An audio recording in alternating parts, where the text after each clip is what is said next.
Je reviens sur les résultats statistiques de Michel Gauquelin concernant le fait que les gens naissent sous une certaine planète.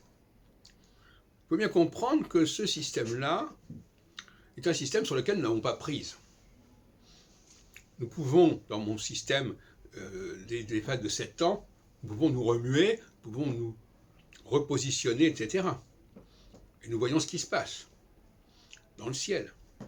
Mais là, il s'agit de changements qui peuvent se produire d'une heure à l'autre.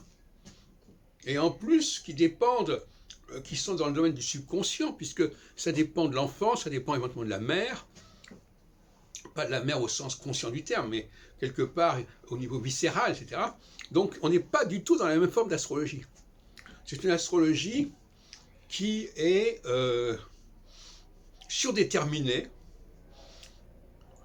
qui échappe complètement au contrôle de l'humanité, alors que l'autre astrologie, elle est faite pour l'humanité.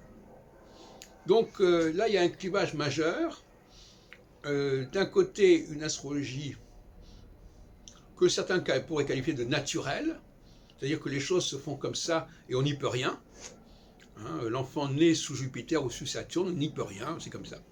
On ne peut pas changer ça, on ne peut pas prévoir ça, on peut éventuellement retarder une naissance, enfin tout ça, ça n'a pas beaucoup d'intérêt.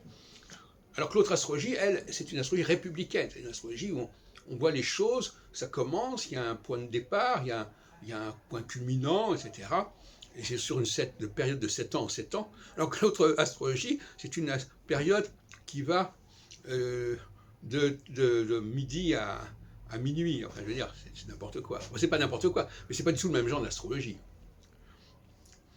Et en ce qui concerne l'astrologie du mois, qui est un peu intermédiaire, parce qu'il y a l'astrologie des 7 ans, il y a l'astrologie de la journée, le mouvement diurne, et puis il y a l'astrologie du mois.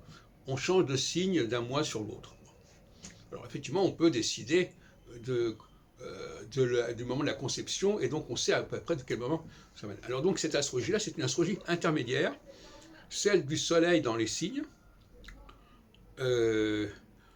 Personnellement, je ne crois pas beaucoup à cela. Je crois que, enfin, il faudrait y revenir, hein. Mais cette astrologie, elle me paraît intéressante sur le plan conceptuel, sur le plan du modèle. Un facteur qui se structure au cours de son cycle, au cours de son périple, ça me paraît très intéressant, et c'est ce qui se passe avec Saturne. Maintenant, est-ce que le Soleil agit différemment en Bélier, en Taureau, en Gémeaux, etc. Est-ce que effectivement cette astrologie-là est très populaire? Je suis très réservé. Mais c'est